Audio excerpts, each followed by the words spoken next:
2022년 성탄절 예수 그리스도를 다시 영접하고 확인하는 그리스도 예수 그리스도와 함께 소망으로 가득 찬 한 해를 마무리하시고 그리고 새로운 한 해를 축복 가운데 시작하는 모든 가족들이 다 되시길 바랍니다. 우리 3부 예배는 가족들과 함께 드리기 때문에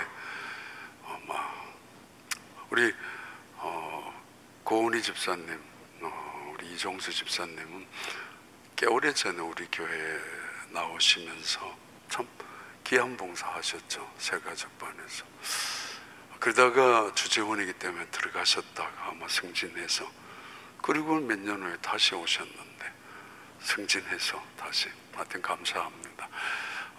새로운 한 해 우리 집사님 가정에도 놀라운 하나님의 축복이 가득히 임하길 바랍니다. 2022년 마지막 주일입니다.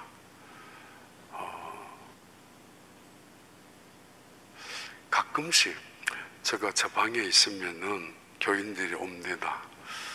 가슴이 철렁합니다. 들어오면은 반가운 일 때도 있지만 그렇지 못할 때가 더 많기 때문에 전화에 대한 트라우마도 많습니다. 전화가 오면은 가슴이 철렁 내려앉아요. 무슨 말 할 건가. 근데 예외되는 몇 분이 계시는데 그 중에 지금도 그분은 전화만 하면은 좋은 이야기만 합니다. 콘노에 계시고 오랫동안 LA에서 30년 이상 사시다가 한국에서는 공무원 하시다가 내려오신 분입니다. 자기 사위가 목사이기 때문에 콘노 근처에 있는 미국 교회에 목회를 하고 있는데 그래서 휴스턴을 내려왔다가 조금은 나이가 젊었을 때는 우리 교회까지 늘 내려오셨습니다. 근데 지금은 운전하기가 어려워져서 그렇잖아요. 그래서 그냥 온라인으로 예배를 드리고 있습니다. 그분 늘 이야기해요.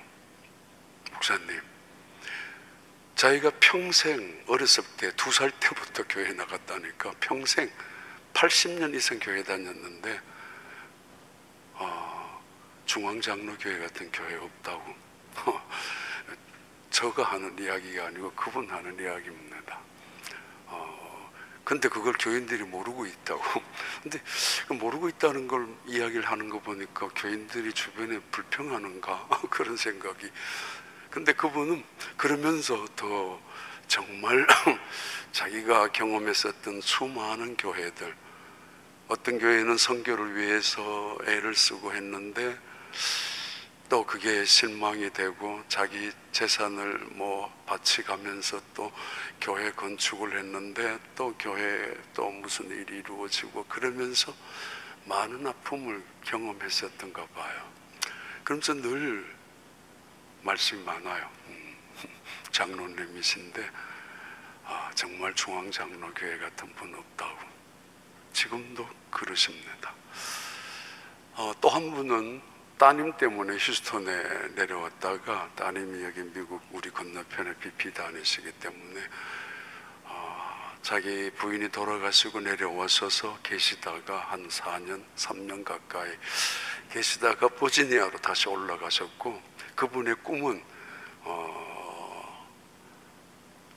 목회하는 것입니다. 80이 넘었는데 그래서 신학도 하셨고 공부를 와이프 살아계실 때도 했지만 돌아가시고는 완전히 끝냈고 그리고 의술을 한의학을 공부해서 많은 선교사님들을 돕고 싶었던 분입니다. 굉장하죠. 남은 생애를 그냥 편안하게 보낼 수도 있는 분인데 내가 이대로는 죽을 수 없다고 생각을 해가지고 저 코로나 아닙니다. 이게 오래전에 한 2주 전에 독감 때문에 이게 아직까지 남아있는지 이 말이에요. 그 장로님도 휴스턴에 계셨을 때 자주 그러셨습니다. 야, 이런 교회가 다 있다고. 자기는 60년 전에 미국에 오셨어요. DC에 살다가 버지니아 쪽에 별별 일들을 또 다 당하고 그랬는데 여기 와서 3년 가까이 있는데 자기하고 만나는 사람들, 교회에 있는 분들 만나서 이야기해 보면은 새 가족도 했어요. 영상으로. 네, 너무 고마워서 그렇게 이야기하더라고요. 그때마다 고맙죠. 목사가 있어서 좋은 교회가 아닙니다. 훌륭한 목사 때문에 좋은 교회가 아니라 예수님 때문이죠. 그리고 좋은 교회란 좋은 교인들이 많이 있죠. 그러면서 생각이 늘 나죠. 어떤 분, 장로님 중에 한 분이 올라오면 기도할 때마다 오래전에, 지금은 안 하십니다만, 우리 교회, 좋은 교인, 거기까지는 괜찮는데 좋은 목사 주셔서 감사합니다. 그러면은 기도를 들으면 좀 그렇잖아요. 근데 이 세상에 나쁜 교회가 어디에 있어요? 근데 그분의 그 기도를 통해서 제가 한두 번 들은 기억이 있습니다. 참 좋은 교회구나. 처음 만난 어떤 사람이 그 기도 때문에 교회가 문제는 없구나, 그런 생각을 가지기도 했었다고 합니다. 그래요. 좋은 교회가 아닌 교회가 어디 있습니까만은 그래도 하나님의 은혜로 채워지는 교회, 여러분들의 봉사와 섬김과 묵묵한 헌신이 있었다는 것이죠. 그만큼 한 해를 지나오면서 다시 감사하고, 그리고 재정부에서 늘 이야기하는데 작년에도 저작년에도 금년에도 목사님 정말 기적 같다고 헌금이 훨씬 더 많아졌고, 평균보다가 팬데믹 전에보다가도 어려워졌거든요. 모두 온 세상의 교회들이. 근데 그만큼 헌신하는 교인들이 있다는 거잖아요. 이제 고마운 마음이 한 해를 지나가면서 많습니다. 정말 고맙습니다. 여러분의 봉사와 섬김, 희생적인, 그러면서도 묵묵히 감사하는 봉사에 목사로서 다시 한번 감사를 드립니다. 예수님 이 세상에 왜 오셨는가? 이 세상에 왜 오셨는가? 아니면 그 오심의 의미는 무엇인가? 우리에게 어떤 도전을 던져주는 것인가? 그 첫 번째 의미는 예수님의 족보를 통해서 하나님은 우리에게 은혜를 깨우쳐 주십니다. 새벽기도 시간에 말씀드렸습니다. 마태복음 1장을 시작하면 성경은 이렇게 시작합니다. 신약성경 최초의 장이 더더구나 유대인들을 향하여 이렇게 시작합니다. 아브라함과 다윗의 자손 예수 그리스도의 세계라. 아브라함은 이삭을 낳고, 이삭은 야곱을 낳고, 야곱은 유다와 그의 형제를 낳고, 유다는 베레스와 세라를 낳고, 베레스는 헤스론을 낳고, 헤스론은 람을 낳고, 람은 아미나담을 낳고, 아미나담은 나손을 낳고, 나손은 살몬을 낳고, 살몬은 오벳을 낳고, 오벳은 이새를 낳고, 이새는 다윗을 낳고, 다윗은 솔로몬을 낳고, 그 이야기가 쭉 내려가는데 굳이 기록하지 말아야 될 단어들이 중간중간 들어갑니다. 야곱은 유다와 그의 형제 12명을 낳았잖아요. 근데 유다는 다말에게서 헤스론을 낳았습니다. 유다와 다말이 어떤 관계예요? 시아버지와 며느리의 관계입니다. 굳이 그거 밝혀야 될 이유가 뭐 있어요? 그냥 다말 이름 적당히 지나가도 되고, 유다는 베레스와 세라를 낳았다라고 이렇게 하면 될 텐데, 유다는 굳이 다말에게서 그 말을 집어넣습니다. 그리고는 나손은 살몬을 낳고, 살몬은 라합에게서 보아스를 낳았다고. 살몬의 와이프인 라합, 이방인 여자, 기생 출신 여자 이름도 집어넣습니다. 라합에게서 보아스를 낳았다고. 지난 2주간 보아스 이야기, 룻기 이야기를 말씀을 드렸습니다. 새벽기도 시간에. 이 보아스는 룻을 통해서 오벳을 낳았다고. 룻 모압 땅의 여자입니다. 그걸 밝혀야 될 이유가 뭐 있죠? 아니, 하나님은 모순입니다. 모압 땅에 가지도 말라고 하셨고, 모압 사람들 암몬 자손들과는 상종도 하지 못하게 하셔놓고, 아니 모압 땅에 살던 여자 룻을 통해서 보아스는 아들을 낳았는데 오벳을 낳았다고. 그리고 오벳은 이새를 낳고 이새는 다윗을 낳았는데 다윗은 솔로몬을 낳았다고. 그렇게 지나갈 수 있잖아요. 그런데 다윗은 기가 막힌 이야기가 나옵니다. 다윗은 남의 아내 우리아의 아내에게서 솔로몬을 낳으니라. 이게 뭐예요? 이거 역사 소설 속에서도 이 이야기를 기록하지 않습니다. 왕족의 이야기도, 사관들도, 이 사관의 입장에서도 다 왕조사관이 있고 민중사관이 있지만은 그래도 동일하게 지나친 치부는 적지 않습니다. 근데 성경은 기록하고 있습니다. 한번 읽어봐요. 띄워봐요. 마태복음 1장 1절부터 6절까지만. 아브라함과 다윗의 자손 예수 그리스도의 계보라.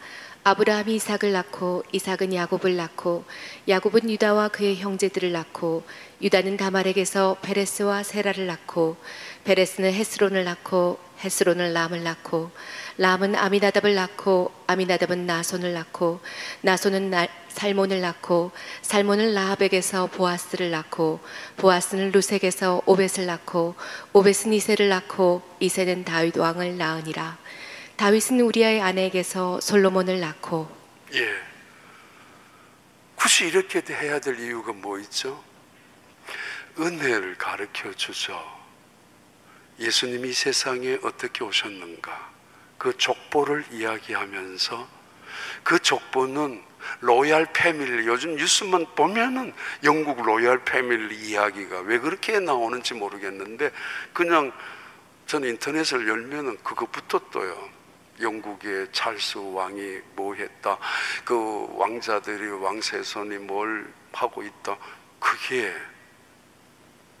그렇게 관심이 있는지 모르겠습니다만, 저는 가능한 한 백성들에게 존경을 받고, 그리고 백성들에게 위엄을 보여주고, 백성들에게 대단한 자부심이 되어 주어야 되는 그런, 뭐 의도적인 홍보용일런지 모르겠지만은, 아무튼 그들은 아픔이 있다면은, 목숨을 걸고라도, 수치가 있다면은, 어떤 권력을, 얼마나 돈이 있더라도 그것을 지우려고 합니다. 당연하죠.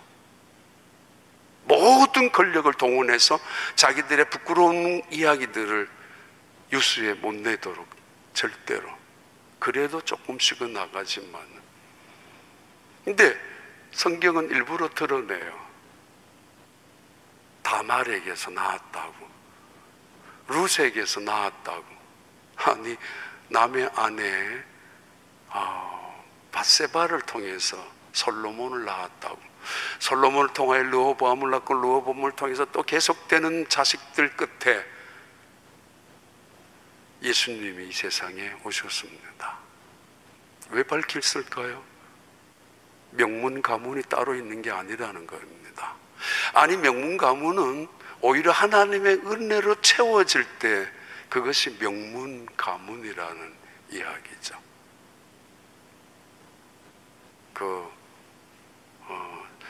죄송합니다만 시각장애인 그분 기억나는 것 중에 한 분, 이름이 갑자기 우리 교회에도 오셨던 안유아 목사님 말고 강명우 박사님, 그분 이야기가, 믿음의 가문은 명문 가문이고 명문 가문은 은혜로 이루어진다고 하는 말씀 기억이 나는 것 중에 하나입니다. 그래요. 죽기 전에, 돌아가시기 전에도 메일을 보내셔서 기도해 달라고, 나는 이 정도면 충분하다고. 그런데 내 아들들이 어떻게 사는지, 귀한 아들들, 최고의 아들들이죠. 변호사고 아이 닥터하고 또 국회의사당에 가서도 일하고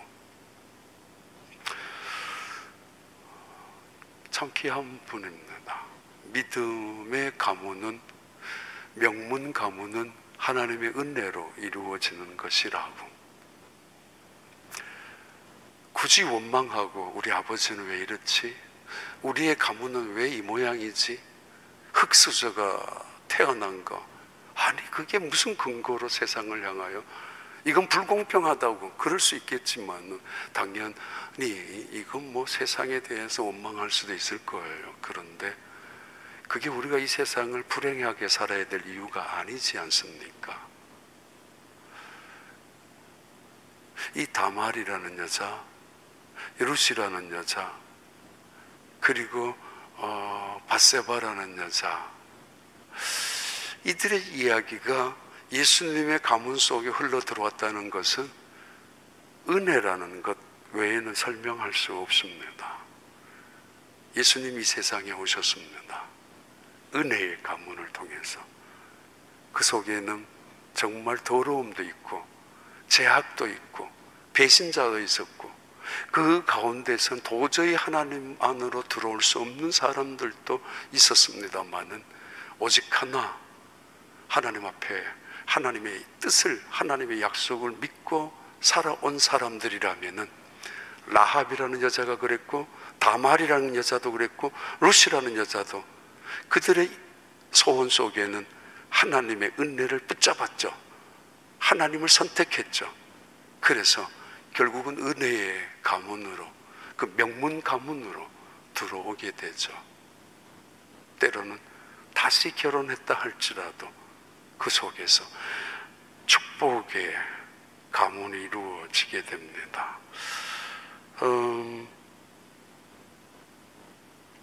다말, 라합, 그리고 룻, 그 절만 한번 읽어볼래요? 그리고 다윗. 유다는 다말에게서 베레스와 세라를 낳고, 베레스는 헤스론을 낳고, 그 다음 살몬은 라합에게서 보아스를 낳고, 보아스는 룻에게서 오벳을 낳고, 그 다음 이새는 다윗 왕을 낳으니라. 다윗은 우리아의 아내에게서 솔로몬을 낳고. 우리에게 도전하죠. 포기하지 말라고. 이런 가정에서 뭘 할 수 있느냐고.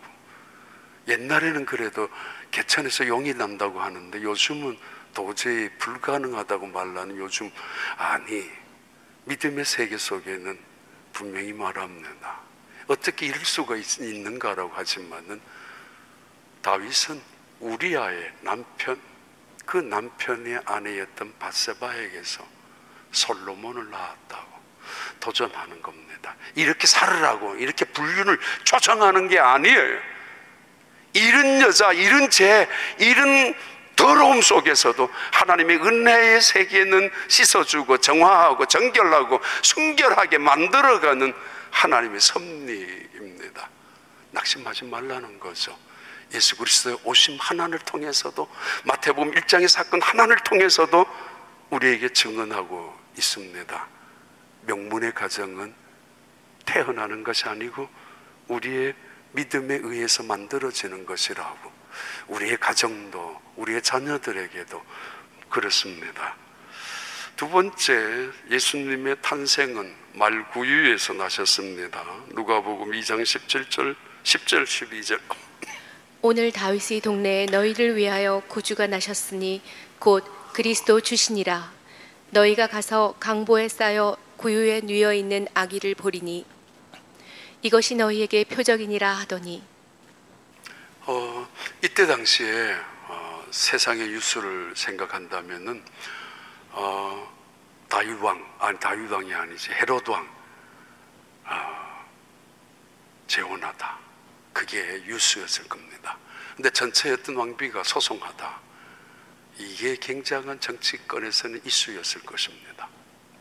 엠마오로 내려가는 길목에 노상 강도가 나타나서 몇 사람이 죽었다, 사회 탑 기사로 날 것입니다. 또는 검열을 많이 하고 뉴스를 제한을 한다 할지라도 모퉁이에 유대 열심당원, 제로 땅이라고 불려진 열혈당원들이 로마 군인들과 충돌을 해서 유혈 사태가 빚어졌다라고 짤막하게 가장 큰 뉴스로 나와야 하지만은 아주 구석에 조그만한 뉴스로 났을 것입니다. 왜냐하면은 통제를 해야 되니까. 그리고 로마의 황제 아우구스토스가, 그 황제, 로마의 황제가, 존엄자인 아우구스토스가 온 세상에 명령했다는 명령이 어쩌면 탑뉴스로 올라와 있을 것입니다. 모든 사람은 호적을 등록하라고, 등본을 분명히 호적을 세우라고, 만들으라고. 한 사람도 그냥 있지 말고 반드시, 그런데 그 호적은 고향의 땅에 가서, 본족에 가서 호적을 올리라고. 질서를 위해서, 사람의 인구 센서스 조사를 위해서, 통치를 위해서 한다라고 하지만은 어떤 사설에서는 이건 지나친 욕심이 아닐까, 세금을 거두기 위해서, 그런 뉴스의 이야기가 있었던 그 시대였을 텐데, 성경은 이 모든 이야기를 제외하고 천사가 밤중에 나타났습니다. 목동들에게 나타나서, 봐라, 무서워하지 마라. 오늘 너희들을 위하여 이 땅에 구주가 나셨으니 그 이름은 그리스도가 될 것이라고. 마태복음에서는 그 이름을 예수라 하라, 그가 너희들을 죄에서 건지실 자라고 천사가 요셉에게 계시했지만은, 이번에는 천사들이 내려와서 목동들에게 고지하고 말씀하고 떠나갔습니다. 그래서 지극히 높은 곳에서 하나님께 영광이요, 낮은 곳에서는 평화로다. 하나님의 은혜를 입은 사람들에게는, 그들은 그 찬양 속에서 예수님을 찾아갑니다. 어린 예수님을, 말구유에 누인 예수님을. 근데 성경은 이렇게 말합니다. 이것이 메시아됨의 사인이라고, 기독교의 표적이라고. This will be sign to you. 기독교의 sign of Christianity, 기독교의 사인이라. 아니, 이건 말도 안 됩니다. 궁궐이라 몰라도, 아주 럭셔리한 호텔이라 몰라도, 간신히 여관에 들어왔는데 방을 주지 않아서 그냥 어쩔 수 없이 말구유에 간신히, 그것도 할 수 없어서 피할 수 있는 곳은, 이 땅에서 준비된 곳은 그 말구유 외에는 없기 때문에 그 자리에서 아이를 출산했는데, 천사의 이야기입니다. 이것이 기독교의 사인이고, 이것이 예수님이 이 세상에 왜 오신가를 의미해 주는 사인이며, 이것은 예수님이 하나님의 아들 되심을 보여주는 사인이라고. 뭐예요 이게? 중세 시대는, 교회는 세상을 향하여 군림해야 합니다. 그래서 성전을 하늘을 향하여 우뚝우뚝 세웠고 성곽처럼 쌓아 놓았습니다. 그래야 그것이 기독교라고 믿었기 때문입니다. 적어도 그들은 은혜라는 단어를 약자의 변명 따위로 치부해서 쓰지 않았습니다. 성공을 추구했었고, 성공의 상징이 신부나 사제들의 복장이었습니다. 스탕달이 지은 책 속에도 나오죠. 적과 흑이라는 책 속에도. 그래서 그들은 은혜라는 단어는 실패한 사람들이 흔히 말하는 궁색한 자기 변명, 자기 합리화일 뿐이라고, 그런 단어를 지워버립니다. 낮은 자, 겸손한 자, 그리고 엎드림, 그리고 말구유, 이런 이야기는 아무리 은혜라고 이야기하더라도 이거는 기독교의 참모습이 아니라고. 부활하신 예수 그리스도, 영광스러운 예수 그리스도, 승리한 예수 그리스도, 이 세상을 정복하는 예수 그리스도, 그것이 기독교 아니냐. 그래서 교황은 황제보다도 더 위에 군림했었고, 그래서 교황은 이 세상의 최고의 절대 권력을 갖고 있었던 시대가 중세시대였습니다. 1000년 이상을 그렇게 교회는 지탱해 왔습니다. 은혜 없는 예배를 드렸고, 은혜 없는 설교를 들었고, 은혜 없는 기도를 드렸고, 은혜 없는 찬양을 했습니다. 예배 중에 적어도 7번에서 12번이나 그 유니폼처럼 사제들의 복장을 받고 입고 와서 집례했었고, 아무도 알아듣지 못하는 라틴어로 된 성경 한 번 읽고 끝내버렸던 설교였고, 노래, 아르바이트 학생들, 성악가 학생들을 아르바이트 돈 주면서 데리고 와서 불렀던 그 시대였습니다. 봉사 있었겠죠? 그러나 자기 과시일 뿐이었습니다. 은혜 없는 예배가 죽은 교회를 만들어 놓았고, 은혜 없는 기도가, 은혜를 모르는 설교가, 은혜 없는 찬양이 기독교를 죽은 종교로 만들어 버리고 말았던 시대가 중세시대였습니다. 웅장한 오케스트라가 있었고 대단한 찬양이 있었지만은, 그러나 은혜는 없었습니다. 그래서 마틴 루터는 오직 성경, 오직 믿음, 아니 오직 은혜로 돌아가자라고, 초대교회 궁궐 같은 예배당 하나 없었고, 웅장한 오케스트라 하나 없었고, 대단한 프로그램, 화려한 것이 없었지만은 은혜 하나 붙잡고 살아갔던 그들, 그 비록 낮은 자리에서, 궁핍한 자리에서, 실패 같은 자리에서, 탄압과 박해 속에서도 그들은 은혜로운 영광스러운 예배를 드렸고, 눈물, 감격, 감동으로 봉사했었습니다. 그들의 찬양은, 그들의 기도는 살아있었습니다. 그래요. 예수님이 말구 위에 누워 계시는데 천사가 말합니다. 이게 사인이라고. This is the sign for you, to you. 기독교가 어떤 종교인지, 가장 낮은 자리, 말구유, 가장 보잘것없는 자리, 그 섬김의 자리, 심지어 나눔의 자리, 베품의 자리, 죽음의 자리, 그것이 기독교의 사인이라고, 아니 기독교의 복음이라고. 너희들에게 위하여 내가 좋은 소식을 줄 텐데 두려워하지 마라. 이 좋은 소식은, 큰 기쁨의 소식은 바로 이 아이가 너희들에게 복음이 될 거야. 그런데 작게 시작하는 거야. 사소하게, 기독교는 웅장하게, 대단하게 세상에서 주목받기 시작하는 것이 아니라 마치 작은 씨앗처럼 시작하는 것이라고. 그래요. 그리고 세 번째, 예수님의 탄생은 구약에서 예언되어졌던 약속으로 오신 것입니다. 이사야서 7장 14절입니다. 그러므로 주께서 친히 징조를 너희에게 주실 것이라. 보라, 처녀가 잉태하여 아들을 낳을 것이요 그의 이름을 임마누엘이라 하리라. 그리고 미가서 5장 2절. 베들레헴 에브라다야, 너는 유다 족속 중에 작을지라도 이스라엘을 다스릴 자가 내게서 내게로 나올 것이라. 그의 근본은 상고에 영원에 있느니라. 예수님은 어쩌다가 태어난 존재가 아닙니다. 우연히 태어난 분은 더더구나 아닙니다. 해프닝으로, 할 수 없이, 아니면 누군가에 의해서 우연히 액시던트로 지나가던 어떤 사고로 이루어진 것이 아니라 오래전부터 하나님은 예언하셨고 약속하셨고 언약하셨습니다. 바로 그 언약의 성취를 위하여, 그 예언의 그 약속을 지키기 위하여 이 세상에 예수님이 오신 것입니다.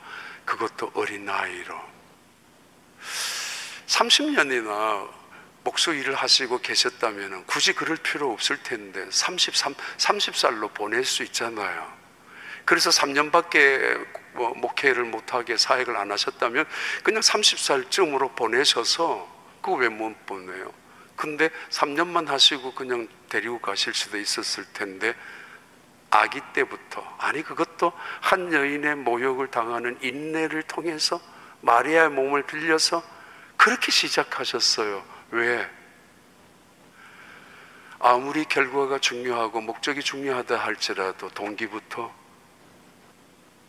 과정부터 하나님은 챙기시는 분입니다. 수단 방법을 가리지 않고 목적만 성취하는 거, 일만 잘하는 거, 업적만 내는 게 아닙니다. 동기가 순수해야 합니다. 아니, 과정은 더욱더 깨끗해야 합니다. 하나님은 씨앗을 뿌리는 법칙을 주셨고 동시에 씨앗을 거두는 세상의 신비로운 원리를 우리에게 보여주시고 계십니다. 그저께부터 금요일부터 추웠습니다. 2년 전에 한파가 한번 지나갔잖아요. 우리 주변에 있는 이 팜추리 종류가 많이 있습니다만 참 많이 심었어요. 시간만 되면 심어 놓았는데 이게 얼마나 잘 자라는지 재미도 있고 그래서 심었는데 반은 죽었습니다. 아니, 반 더 죽었어요. 그런데 저 방에 옆에 있는 그 종려나무 2개도 이게 한 나무는 죽었고 한 나무는 살았어요. 똑같은 추위인데 똑같은 땅이고 똑같은 나무인데 어떻게 저렇지? 우리 입구에 있는 이 나무 그리고 저쪽에 있는 나무들 조금 좋은 나무였어요. 그때는 그 나무들은 안 죽고 조금 좋은 나무는 살았고, 아니 같은 나무를 할지라도 똑같이 심었는데 어떤 나무는 죽고 어떤 나무는 안 죽었더라고요. 왜 그렇지? 저항력이 되겠죠. 우리한테 면역력이 되겠죠. 거름이 충분했겠죠. 겨울이 지나면은 다시 봄이 되면 다 싹을 올리는 게 아닙니다. 죽는 나무도 있습니다. 다시 싹을 못 피우는 잡초들도 있습니다. 죽어버리기 때문에. 환난 속에 견디는 사람들, 고난 속에서도 일어나는 사람들, 추위 속에도 생명을 다시 일으키는 사람들, 똑같은 예배를 드려도 똑같은 기도 시간에 해도 이게 다르죠. 억울하죠. 왜 그럴까요? 우리 인생은 어쩌다가 태어나서 할 수 없이 죽지 못해서 살다가 이 땅을 떠나는 게 아닙니다. 우리에게 목적이 있고 그 목적은 사명이라고 하고 하나님은 우리를 부르실 때까지 우리는 이 세상에 살아가야 합니다. 겨울이 되면은 나무들 보면은 새 집들이 보이기 시작해요. 야, 저거 보면 참 신비로워요. 나무 가지들을 100개, 200개 얽히설키해서 새들이 집을 진 게 이제 보이기 시작해요. 근데 그 새 제비나 까치나 똑같이 지어요. 지금까지도 마찬가지 집을 짓고 살아가는데 사람은 엄청난 발전을 하고 문명은 엄청난 발달을 하고 살아가고 있습니다. 근데 이상하게 그러면 그럴수록 인간은 고집스러워지고 오히려 어리석어지고 심지어 교만해집니다. 괜찮다고 은혜 없이 살아도, 하나님 뭐 없이 살아도 얼마든지 잘 살 수 있다라고 간절하지도 않고 절박하지도 않고, 성탄절의 의미도 심지어 어느 나라에서는, 카나다에서는 한 몇 년 전에 이 법적으로 정하자고, 꼭 성탄절이라고 크리스마스라고 해야 되느냐고 그냥 할리데이라고 만들자고 국회까지 나올 만큼 세상은 그렇게 마치 사사시대처럼 변해가고 있습니다. 변하고 있습니다. 예수님은 이 세상에 구약의 말씀대로 오신 분입니다. 하나님의 약속은 반드시 이루어진다는 것이고, 하나님의 언약은, 구약과 신약의 언약은, 그 언약의 중심은 예수 그리스도라는 의미입니다. 보라, 처녀가 잉태하여 아들을 낳으리니 그 이름을 임마누엘이라 하라. 예수님 탄생하시기 전 적어도 700년 전에 하셨던 예언입니다. 임마누엘이라 하라. 마리아의 몸에서 태어난. 마태복음에만 보면은, 마태복음 1장 21절을 보면은 마리아의 몸에서 예수님이 나신 것이 아니라 이렇게 표현하면 아주 중요한, 거기 적혀져 있어요? 없어요? 마태복음 1장에 족보 이야기를 하는데 뭐 누가 나고 이러잖아요. 그런데 이렇게 되어 있습니다. 야곱은 마리아의 남편 요셉을 낳았으니 마리아에게서 그리스도라 칭하는 예수가 나시니라. 마리아가 예수를 낳았다라고 표현하지 아니하고 예수님은 마리아에게서 나셨다라고 반대로 말합니다. 신비로운 단어죠. 신이 자신이 선택해서 신이 자신의 지혜로 태어나신 것입니다. 이 세상에 오신 것입니다. 성령으로 잉태되셨던 예수님이 그의 몸에서 나신 것이지, 마리아가 자기 의지대로 자기가 선택해서 결정해서 예수님을 낳은 것이 아니라는 것이죠. 신비로운, 다말에게서 베레스와 세라를 낳고, 베레스는 헤스론을 낳고, 헤스론은 람을 낳고, 이렇게 14대를 설명하다가 예수님은 마리아가 낳은 것이 아니라 예수님은 마리아의 몸에서 낳았다라고, 그 몸을 통해 빌려서 자기가 오셔서 선택하셨다고, 고의적으로, 의도적으로. 이사야 7장 14절 그리고 9장 그는 평강의 왕이고, 11장 그는 보잘것없는 왕으로 이 세상에 오시지만은 그러나 이새의 줄기에서 태어난 예수님, 그가 메시아라고 말씀하시고, 53장이 넘어가면은 그는 이 세상에서 초라한 종처럼 사시다가 십자가에 죽으실 것이라고 하나하나 예언되어져 있고, 미가서 5장 2절에서는 그가 베들레헴에서 출생하실 것까지 예언했습니다. 아우구스투스는 자기 야심 때문에 행정적인 명령을 내렸어요. 모두가 다 자기 고향에 가서 본적을, 그리고 그 등록하라고, 출생신고를 하라고 본적에 가서. 그러나 하나님은 전 세계를 주권자입니다. 아우구스투스 그 로마의 황제를 통해서도 사용하시면서 마리아를 억지로 마리아까지 베들레헴까지 가게 해서 베들레헴 땅에서 메시아가 탄생되어지는 이 신비로움, 그 예수님의 결정적인 사건은 큰 기쁨의 좋은 소식이 너희에게 있다.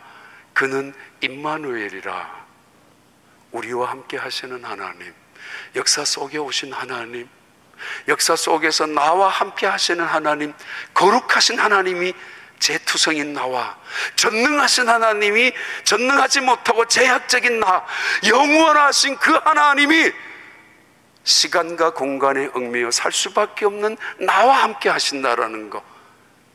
신이신 하나님이, 절대자인 하나님이 보잘것없는 나와 함께 하시겠다는 이 약속, 최고의 축복의 약속입니다. 아브라함에게, 이삭에게, 야곱에게, 요셉에게, 그리고 모세와 다윗을 통해서 끊임없이 말씀하셨던 약속이 이것입니다. 내가 너희와 함께 할 것이라, 놀라지 마라, 두려워하지도 마라, 내가 너와 함께 할 것이라고. 이 사건을 결정적으로 보여준 사건이 예수 그리스도의 탄생입니다. 그분이 이 세상에 오심입니다. 우리 눈으로 보았고 손으로 만졌고 그의 곁에 있었습니다. 그 증언들이 성경에 가득한 증언이고, 그 증언 중에 하나가 성탄절입니다. 지극히 높은 곳에서는 하나님께 영광이요, 땅에는 기뻐하심을 입은 사람들 중에 평화로다 하니라. 이 놀라운 천사들의 찬양이 목동들의 입을 통해서 이 마리아와 요셉에게 증거되고 선포되고 오늘까지 온 세상을 향하여 나타나고 있는 것처럼, 여러분, 예수 그리스도가 이 세상에 오심은 하나님께 놀라운 큰 영광입니다. 우리에겐 기쁨이요 평화입니다. 그 예수님을 다시 한번 만나기를 바랍니다. 하나님 감사합니다. 은혜 가운데 한 해를 마무리하고 새로운 한 해를 준비하며 맞이할 수 있도록 오늘 또 이 자리에 있게 해주시니 감사합니다. 하나님, 예수 그리스도의 오심을 다시 한번 바라보게 하시고 예수를 영접하며 기쁨과 평화와 그 영광을 체험할 수 있게 하여 주옵소서. 예수님 이름으로 기도하옵나이다.